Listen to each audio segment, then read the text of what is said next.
Credo che l'esperienza di sindaco possa essere messa a frutto anche in ambito regionale. La sfida di Stefano Giacomin. L'ex sindaco di Creazzo porta la sua esperienza in ambito regionale, ma sempre con un occhio attento alla città che ha guidato per anni.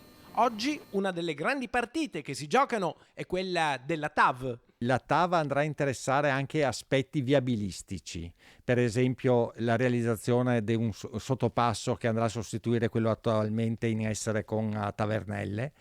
E allora diciamo, la facilitazione del traffico sulla SR11 non può che essere un elemento di assoluta importanza per il nostro comune. Quindi fari puntati sulla strada regionale 11 dove sarà necessario fluidificare il traffico. Sì, ma come? Contiamo di agevolare la fluidità del traffico eliminando i semafori in essere sull'S11.